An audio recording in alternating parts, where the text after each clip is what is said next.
Hi, folks. Welcome to Disability Landscape, the show that likes to show you a landscape of opportunities. Today's shows, I like to call it our music edition because we have a musical guest. But first, I want to introduce you to our co-host who has previously been on the show before as one of our musical performers. And I brought him back so he can ask the help with the questions that are related to music and that. Next to me here is Mike Tindell. Thank you, Mike. Welcome back. Thank you, Mark. It's great to be back. I think it's been a few months since we've had you, and that been doing any opportunities, I should say, to do any performances or? Absolutely. We've been quite busy doing a lot of singing around the state of Minnesota. Oh, have you? Also flying around doing consulting work for the company that I co-own. So staying, we have a company called Dream Vision where we train on access technology for the blind, and we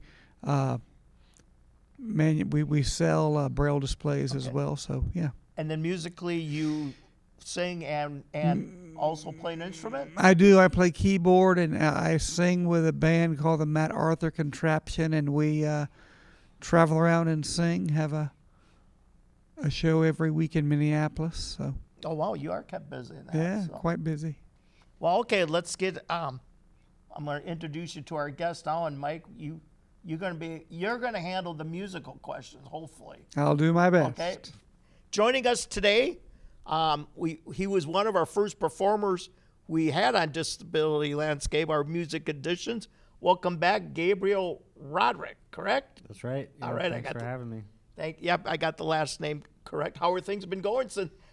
I think it's been just about a year. About a year when you were hearing that. How are things been going since then? Yeah, things have been good. I've been actually up until the last few months, I've been, I would say, kind of taking a little break, a little rest period from music and creative work. But over the last few months, have picked up quite a bit.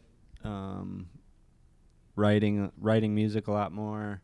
Okay. I'm releasing some music this weekend. I have a show on Saturday, and then I have a few shows coming up later this summer and this fall as well.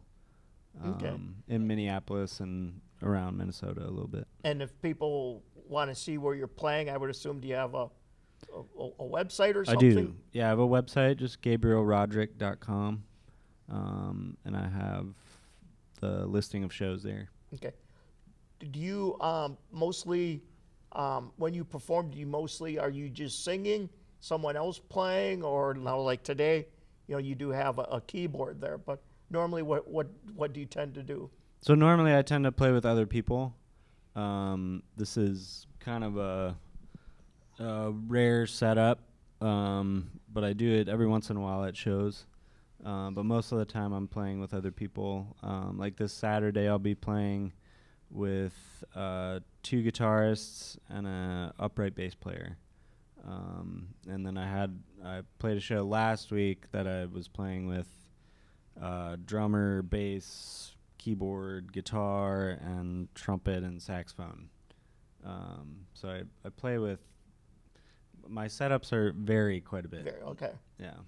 Now, this is something, Mike, you can help with, because I remember, Mike, when you were here, your keyboard was bigger, longer type thing.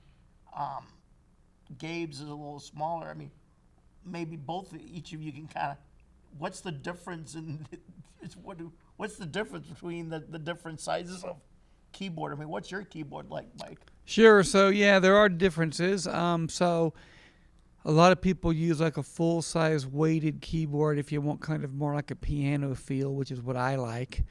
And so, we do that. And then, Gabe, what's your keyboard like? Kind of, you want to describe it? Yeah, it's one of the Nord Electros, and it's not a weighted keyboard.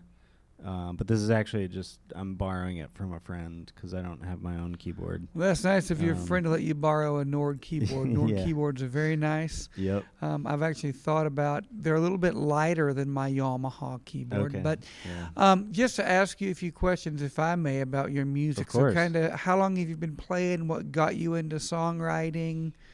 Kind of, how did your career take off? Yeah. So I have a spinal cord injury. I use a wheelchair and don't have the use of my hands.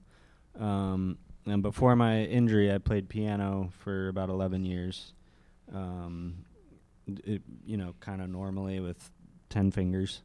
And then after my injury, lost that ability, and it took me about 3 years to kind of realize, like, oh, I can sing, I can write music using computer software, Logic Pro or Ableton, and started writing music that way, and started a band called Treading North. Have since broken up, but That's typical of bands, right? You break yeah, up. Yeah, but yep. go ahead. But sorry. we actually stayed together for 5 years. It was a Okay, big okay. 7-piece band, which was Keep going. Sorry, I just had no, to throw, no, I had to it's throw okay. that in there. You know. Of course, bands break up. That's what they do. Yep. Break up, change members. Yeah. Yep. Yeah, they're always changing.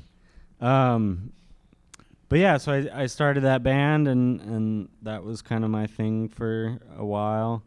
And then once that band broke up, I kind of broke off and started doing a lot of my own solo stuff. Okay. And this setup was one of the first things that I tried doing. It was my first time kind of revisiting the piano and keyboard. Sure. And the way that I do it, I just tuck a little pencil in my brace and one note at a time, just kind of pluck out the chords that I'm using for the songs, and just sing over it. Well, I think it's amazing have been able to hear you play, and I think about, in your previous situation and in my situation of playing keyboard, and if something happened to me that happened, as it happened to you, right? I mean, it certainly would give me hope that I could, adapt away. And I think it's remarkable how you have, you said, I'm not going to let this disability keep me from doing the things I want to do, and you figured out a way to make that work. And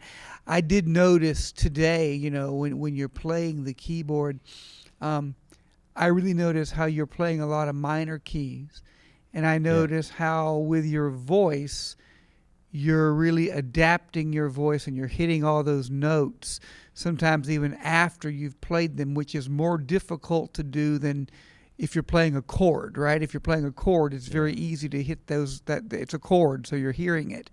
But if you're hearing 3 individual notes and then kind of getting your voice to be exactly where you want it to be in that minor key is quite the work, and I think you did it quite well. Oh, thank you. I appreciate Absolutely, that. yes. No, that's something I actually I haven't really even thought about a lot. I think it's probably just I think I have a pretty extensive familiarity with theory, and Sure. just playing piano for 11 years of my life. I think just was kind of all ingrained in my brain. Right. And I think this would be a perfect segue then, for us to have, to listen to your first song. You want to just give us the title and a little bit about the first song that you did for us, or Of course. that you're doing. Yep. yeah, so the first song is called Bag Lady. And I wrote this song as a neighbor of mine was evicted from their home, and ended up sleeping out in her car on the street, and didn't really have anywhere to go, and her car was full of bags and her life essentially. And yeah, I don't know, just So you wrote the came song about. and it's called Bag Lady? It's called Bag Lady. Yeah. Okay, so let's go and hear and see Bag Lady.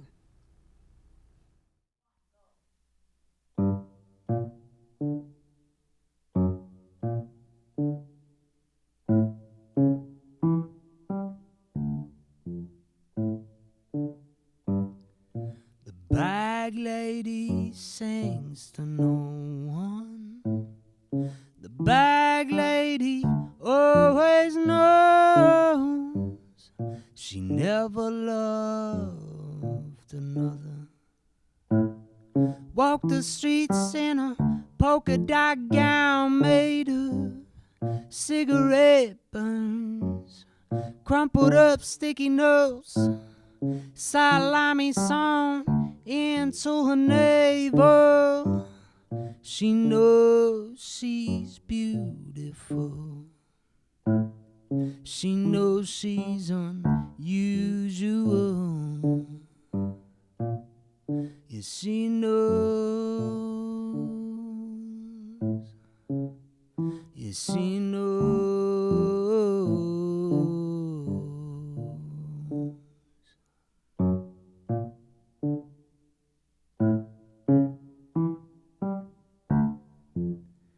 And she got 9 lives wrapped in a noose. She'll saddle up on a giant fig Newton and try to trace her son downtown and tell the mayor, stick your money in your mouth. She's the bag lady. She's gonna take your greed. She's the bag lady. She's gonna take your greed.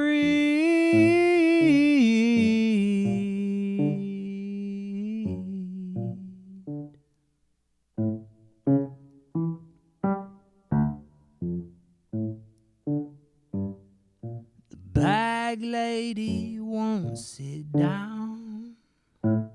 She's too busy dismantling crowns.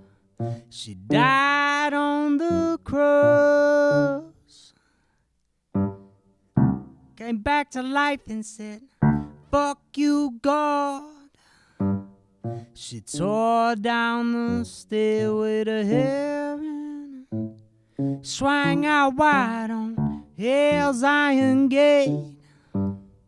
She knows she's beautiful. She knows she's unusual.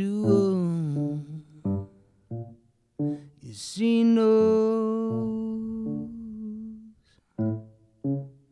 Yes, she knows. She got 9 lives wrapped in a noose. She'll saddle up on a giant fig Newton and try to trace her son downtown and tell the mayor, stick your money in your mouth. She's the bag lady. She's gonna take your greed. She's the bag lady. She's gonna take your greed.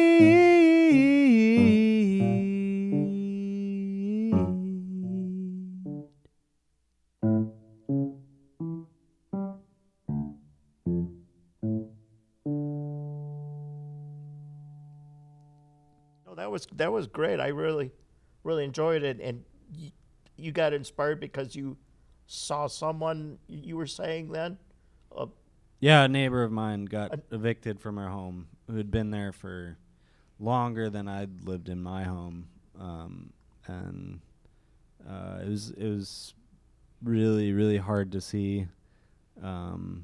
She was had a lot of mental health issues, needed a lot of help, but it was I don't know, it was rough to see because I'd known her for a long time as well. Yeah. So if we think about the pandemic and kind of, you said for a while you've been taking a little break from music and you're getting back into it at this point. Did the pandemic kind of give you any space to write some new stuff? Did you think about writing new stuff, or how did that affect your music career? Yeah, I wrote some new stuff here and there. I Okay. actually, I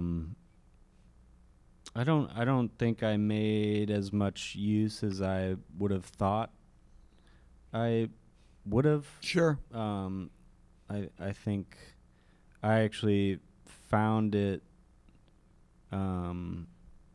just kind of a good time to rest and not dig into Right.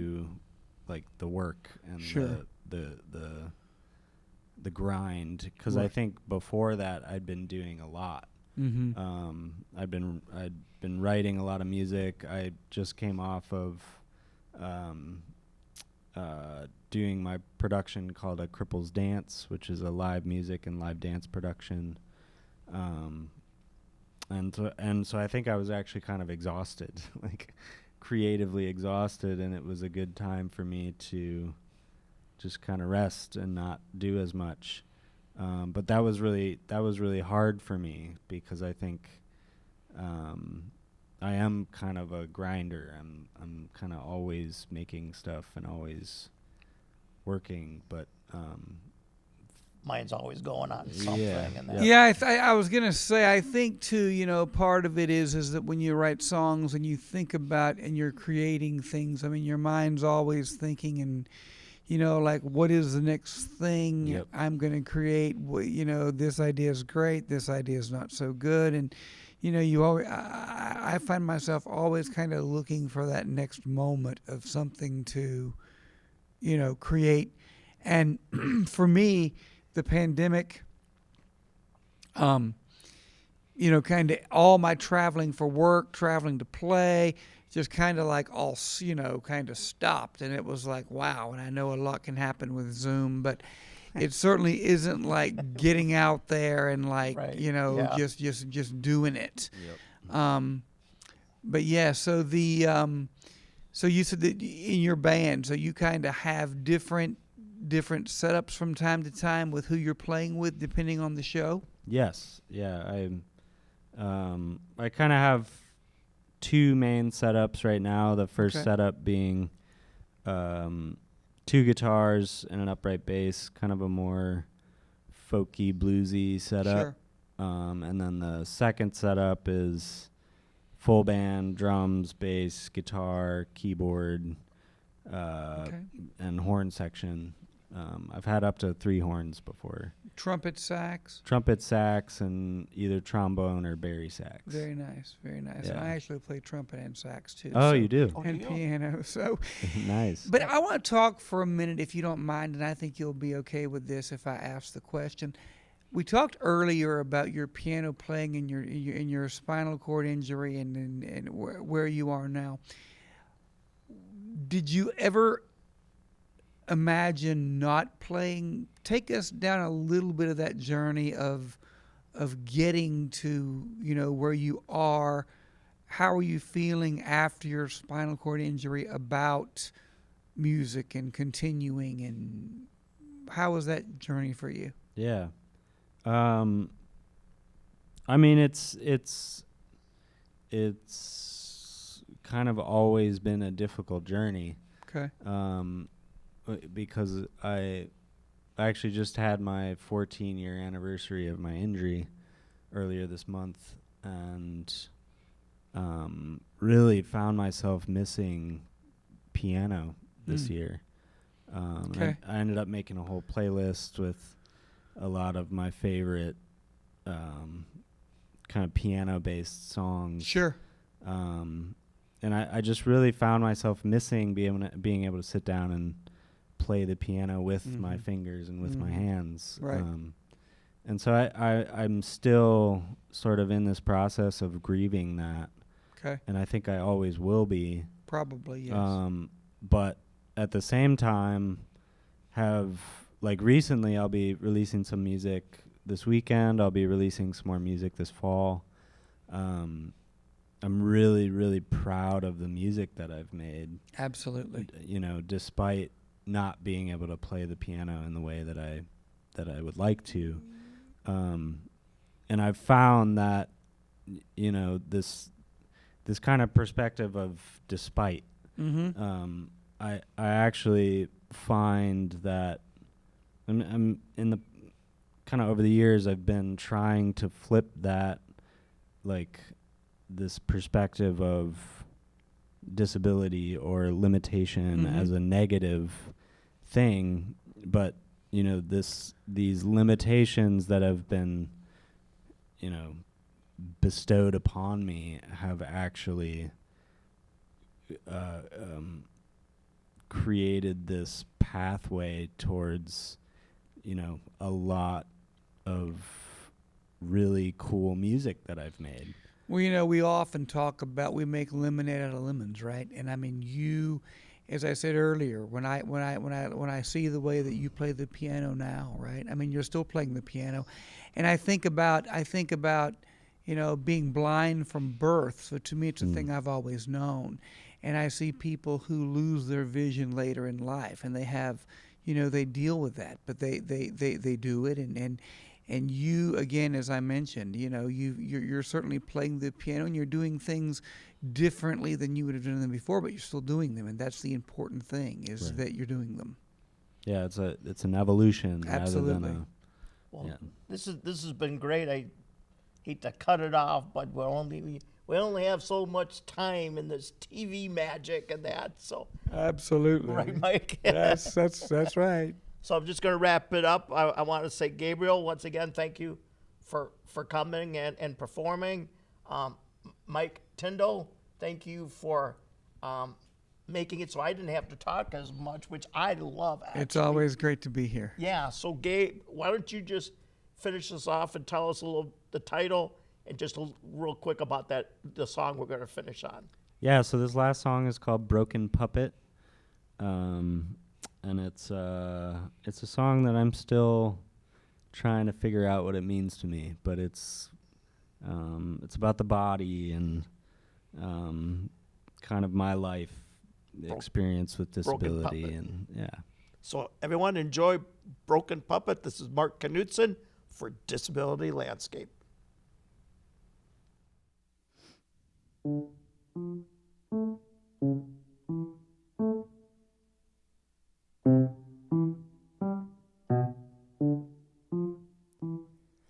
There's a fire in the freezer. There's some blood on the rose. There's a broken puppet on the wall. I just saw its eyes glow. I thought it was just a limb machine that was damaged by the road. But he's awake now, and I believe he's a son no more.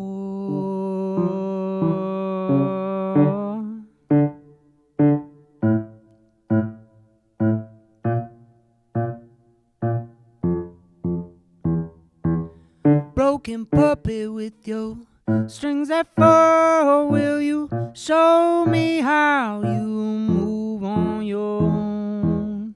Cut loose like a ladybug that's climbing out of its rabbit hole. Free falling like a corporate rogue, will you tell me how you bleed on your own?